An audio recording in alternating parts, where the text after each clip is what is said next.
सबसे बेहतरीन प्रदर्शन भारत का।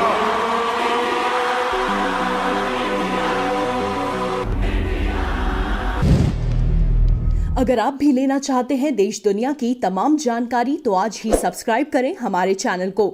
साथ ही नीचे दिए बेल आइकन को जरूर दबाएं ताकि हर अपडेट आप तक पहुंच सके। नमस्कार, साक्षी न्यूज़ नेटवर्क पर आप सभी का स्वागत है।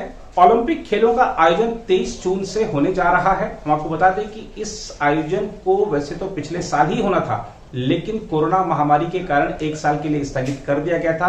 अब टोक्यो में 23 जून से ओलंपिक खेल आयोजित किए जा रहे हैं, जिसके लिए भारतीय खिलाड़ी भी कड़ी मेहनत कर रहे हैं ताकि भारत की झोली में ज्यादा से ज्यादा पदक डाले जा सके। खेल मंत्री किरण रिजिजू ने सभी देशवासियों से आग्रह किया है कि भारतीय खिलाड़ियों का हौसला बढ़ाएं, भारतीय खिलाड़ियों को शुभकामनाएं दें। क्या कहा है किरण रिजिजू ने, आपको विस्तार से दिखाएंगे। साथ ही बात करेंगे प्रधानमंत्री नरेंद्र मोदी की, जिन्होंने आज एक बड़ा अहम निर्णय लिया है। कोरोना महामारी ने गजब का कहर ढाया, कई बच्चे अनाथ हो गए हैं, कई घरों से जो कमाने वाला था वो चला गया है और अब उनके सामने वित्तीय संकट, आर्थिक संकट खड़ा हो गया है। ऐसे सभी परिवारों की, ऐसे अनाथ बच्चों की मदद करने का भारत सरकार ने निर्णय किया है। पीएम केयर्स फंड से अनाथ बच्चों की शिक्षा का, उनके स्वास्थ्य का और बाकी जरूरी खर्चों की भरपाई की जाएगी। जब बालिग हो जाएंगे ऐसे बच्चे, उनको 10 लाख रुपए की राशि भी दी जाएगी। साथ ही जो ऐसे परिवार हैं जिनके यहाँ से कमाने वाला चला गया है कोविड-19 महामारी में, उनको पेंशन की बात हो, चाहे बीमा की राशि की बात हो, और भी कई सारे उनके लिए ऐलान किए गए हैं। क्या है ये सब विस्तार से बताएंगे। साथ ही बात करेंगे उत्तर प्रदेश से आई एक बड़ी खबर की। उत्तर प्रदेश सरकार ने यूपी बोर्ड की जो 10वीं कक्षा की परीक्षा होनी थी उसको रद्द कर दिया गया है। क्या कहा है उप मुख्यमंत्री दिनेश शर्मा ने, आपको दिखाएंगे। साथ ही बात करेंगे सेना से आई एक गौरवपूर्ण खबर की। मेजर ढोंडियाल पुलवामा में शहीद हुए थे, उनकी पत्नी आज जब सेना में शामिल हुई तो सारा देश उनको सलाम कर रहा था। आपको दिखाएंगे ये गौरवपूर्ण, गर्व से भर देने वाली रिपोर्ट। लेकिन आज की रिपोर्ट की शुरुआत करते हैं किरण रिजिजू से, जिन्होंने हमारे ओलंपिक खिलाड़ियों को शुभकामनाएं दी हैं और सभी भारतीयों से कहा है कि आप भी शुभकामना दीजिए। खेल मंत्री किरण रिजिजू ने शनिवार को देशवासियों से ओलंपिक के लिए क्वालिफाई करने वाले खिलाड़ियों का समर्थन करने का अनुरोध किया, जो कोविड-19 महामारी के चलते हाल के समय में इतनी अनिश्चितता झेलने के बाद टोक्यो में आगामी खेलों में चमकने की कोशिश में जुटे हैं। टोक्यो ओलंपिक को इस वैश्विक स्वास्थ्य संकट के कारण एक साल के लिए स्थगित कर दिया गया था, जिनका आयोजन अब 23 जुलाई से 8 अगस्त तक होगा। सभी स्पर्धाओं में से 90 से ज़्यादा भारतीय खिलाड़ियों ने टोक्यो ओलंपिक के लिए क्वालिफाई किया है। किरण रिजिजू ने अपने ट्विटर हैंडल पर लिखा, मैं प्रत्येक भारतीय से अपने खिलाड़ियों का समर्थन करने के लिए कहूँगा, जो इस मुश्किल दौर के बावजूद भारत को गौरवान्वित करने के लिए ट्रेनिंग में जुटे हैं। हाँ, भारत टोक्यो ओलंपिक में चमकने को तैयार है। उन्होंने भारतीय खिलाड़ियों का एक वीडियो साझा करते हुए इसके अंत में कहा, ओलंपिक के लिए अपने खिलाड़ियों को शुभकामनाएं देने में मेरे साथ जुड़िए। सबसे बेहतरीन प्रदर्शन भारत का। This is our time to show the world who we are. A new India, the sporting powerhouse, born out of the blood, sweat and tears, hungry to win, hungry to achieve our dreams and to shine at the biggest sporting event of them all, Olympic Games Tokyo 2020. पूरा हिंदुस्तान देख रहा है, एक ही ख्वाब, हम होंगे कामयाब।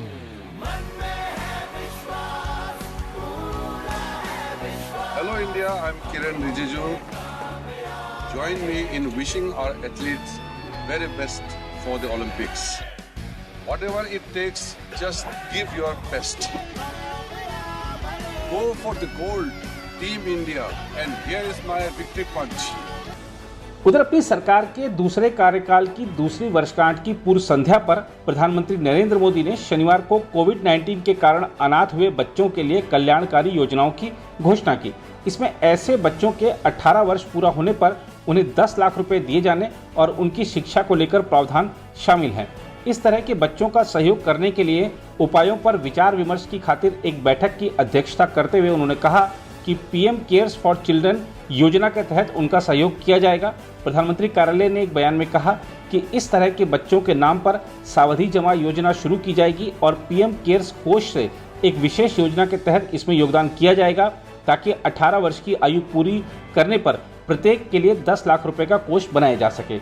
इस कोष का इस्तेमाल 18 वर्ष के बाद अगले 5 वर्षों तक उन्हें मासिक वित्तीय सहयोग देने में किया जाएगा, ताकि उच्च शिक्षा के वर्षों में वे अपनी निजी जरूरतों को पूरा कर सकें।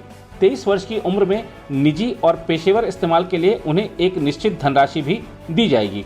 इन योजनाओं की घोषणा करते हुए प्रधानमंत्री मोदी ने कहा कि बच्चे देश का भविष्य हैं और उनका समर्थन करने और उनका संरक्षण करने के लिए सरकार हर संभव सहयोग करेगी, ताकि वे मजबूत नागरिक बन सकें और उनका भविष्य उज्जवल हो।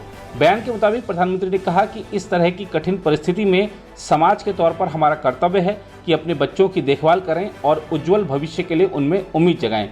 ऐसे सभी बच्चे जिनके माता पिता दोनों या वैधानिक अभिभावक, गोद लेने वाले अभिभावक की कोविड-19 के कारण मौत हो गई है, उन्हें पीएम केयर्स फॉर चिल्ड्रन योजना के तहत सहयोग दिया जाएगा। उनकी शिक्षा के लिए किए गए उपायों के बारे में पीएमओ ने कहा कि 10 वर्ष से कम उम्र के बच्चों का नज़दीकी केंद्रीय विद्यालय या निजी स्कूल में नामांकन कराया जाएगा।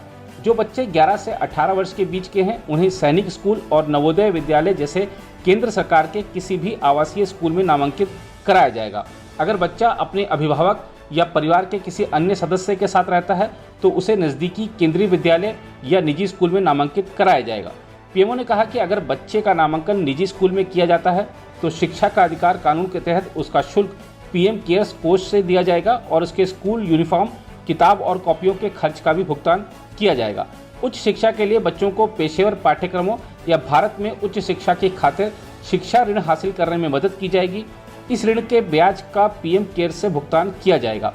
स्नातक और पेशेवर पाठ्यक्रमों के लिए विकल्प के तौर पर ट्यूशन फ्री या पाठ्यक्रम शुल्क के बराबर राशि केंद्र या राज्य सरकार की योजनाओं के तहत दी जाएगी। जो बच्चे वर्तमान स्कॉलरशिप योजना के तहत पात्र नहीं हैं, उन्हें पीएम केयर्स से समान छात्रवृत्ति मुहैया कराई जाएगी। इसमें बताया गया है कि सभी बच्चों को आयुष्मान भारत योजना या प्रधानमंत्री जन आरोग्य योजना के तौर पर लाभार्थी के रूप में नामांकित किया जाएगा, जिसमें उन्हें 5 लाख रुपए स्वास्थ्य बीमा मिलेगा। 18 वर्ष की उम्र तक इन बच्चों के लिए प्रीमियम की राशि पीएम केयर्स से दी जाएगी। महिला और बाल विकास मंत्री स्मृति ईरानी ने राज्यों और केंद्र शासित प्रदेशों की 1 अप्रैल से 25 मई के बीच की रिपोर्ट का हवाला देते हुए इस हफ्ते बताया था कि देश भर में करीब 577 बच्चे कोविड-19 के कारण अनाथ हुए हैं। इसके अलावा प्रधानमंत्री कार्यालय ने एक अन्य बयान में जानकारी दी है कि परिवार के लिए आय अर्जित करने वाले सदस्य की कोविड-19 के कारण जान जाने पर आश्रितों को पेंशन दी जाएगी।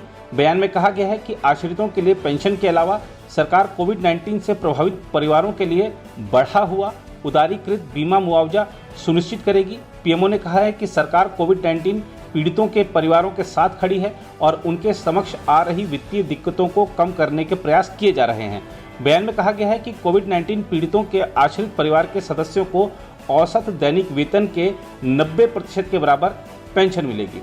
दूसरी ओर कोविड-19 महामारी की दूसरी लहर से उत्पन्न असाधारण परिस्थितियों को देखते हुए उत्तर प्रदेश सरकार ने वर्ष 2021 के लिए निर्धारित उत्तर प्रदेश माध्यमिक शिक्षा परिषद यानी यूपी बोर्ड की 10वीं कक्षा की परीक्षाएं निरस्त करने का फैसला किया है। उप मुख्यमंत्री दिनेश शर्मा ने एक बयान में बताया कि इस निर्णय से 29,94,312 विद्यार्थी प्रभावित होंगे। बोर्ड एग्जाम के संबंध में कुछ फैसला आपने लिया है एग्ज़ाम को लेकर 12th के लिए या हाई स्कूल के लिए, क्या कुछ निर्णय लिए गए हैं सर? माननीय मुख्यमंत्री जी के साथ बैठक के बाद विभिन्न पहलुओं पर बड़ी समग्रता के साथ विचारों के बाद ये निर्णय लिया गया कि उत्तर प्रदेश में जो हाई स्कूल और इंटरमीडिएट में 56 लाख विद्यार्थी बैठने थे, उनमें हाई स्कूल की परीक्षा जिसमें 29,94,312 विद्यार्थी बैठने थे, उस परीक्षा को निरस्त करने तथा हाई स्कूल के जो विद्यार्थी हैं उनको कक्षा 11th में प्रमोट करने का निश्चय लिया गया और साथ में ये भी तय किया गया कि कक्षा 10 से 11वें में उनको प्रोन्नत करने के लिए प्रावधि क्या होगी, इसको तय करने के लिए अधिकारियों को निर्देशित किया गया है। इसी तरीके से समग्रता के साथ विचार करने के बाद छात्रों के भविष्य को देखते हुए और इंटरमीडिएट की परीक्षा का महत्व को दृष्टिगत रखते हुए जो 26,10,316 विद्यार्थी इंटरमीडिएट में जो माध्यमिक शिक्षा परिषद प्रयागराज में बैठने थे, उनके बारे में ये निर्णय लिया गया कि यदि परिस्थितियां सामान्य रहती हैं तो जुलाई के द्वितीय सप्ताह में इंटरमीडिएट की परीक्षा को कराने के बारे में विचार किया जाएगा। अब एक खबर गौरवान्वित करने वाली। पुलवामा में शहीद हुए अपने पति मेजर विभूति शंकर ढोंडियाल के पद चिन्हों पर चलते हुए निकिता कौल शनिवार को सेना में शामिल हो गई। सेना की उत्तरी कमान के कमांडर लेफ्टिनेंट जनरल वाई.के. जोशी ने तमिलनाडु के चेन्नई में अधिकारियों की प्रशिक्षण अकादमी में उनके कंधों पर स्टार लगाए। रक्षा मंत्रालय उधमपुर के जनसंपर्क अधिकारी ने आधिकारिक ट्विटर हैंडल पर इस समारोह का एक संक्षिप्त वीडियो साझा किया है। पीआरओ उधमपुर ने ट्वीट किया, पुलवामा में प्राण न्योछावर करने वाले मेजर विभूति शंकर ढोंडियाल को मरणोपरांत शौर्य चक्र से सम्मानित किया गया। उन्हें सर्वश्रेष्ठ श्रद्धांजलि देते हुए आज उनकी पत्नी निकिता कौल ने सेना की वर्दी पहन ली। यह उनके लिए गर्व का मौका होगा क्योंकि सैन्य कमांडर लेफ्टिनेंट वाई.के. जोशी ने उनके कंधे पर स्टार लगाए। उल्लेखनीय है कि कश्मीर की रहने वाली लेफ्टिनेंट कौल की शादी के महज 9 महीने बाद ही मेजर ढोंडियाल जम्मू कश्मीर के पुलवामा में आतंकवादियों से लड़ते हुए वीरगति को प्राप्त हुए थे। पुलवामा में 18 फरवरी 2019 को आतंकवादियों के साथ हुई मुठभेड़ में मेजर ढोंडियाल समेत सुरक्षा बलों के 5 जवान शहीद हो गए थे। इस मुठभेड़ में आतंकी संगठन जैश-ए-मोहम्मद के 3 आतंकवादी भी मारे गए थे। राष्ट्र के लिए उनके बलिदान को लेकर उन्हें शौर्य चक्र से सम्मानित किया गया था। अपने पति से प्रेरणा लेते हुए दिल्ली में एक बहुराष्ट्रीय कंपनी की नौकरी छोड़कर कौल ने सेना में शामिल होने का निर्णय लिया था। उन्होंने शॉर्ट सर्विस कमीशन परीक्षा पास करने के बाद पिछले साल साक्षात्कार के बाद प्रशिक्षण लेना शुरू किया था। इसको लेकर कई लोगों ने सोशल मीडिया पर सेना और शहीद सैन्यकर्मी की पत्नी की सराहना की है। सैन्य खुफिया एजेंसी के महानिदेशक लेफ्टिनेंट जनरल के.जे.एस. ढिल्लों ने भी ट्वीट कर कौल को सेना में शामिल होने पर शुभकामनाएं दी।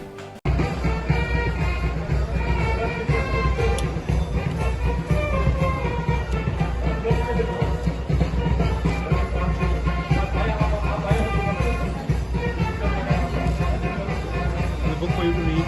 An artist who has really proud of you.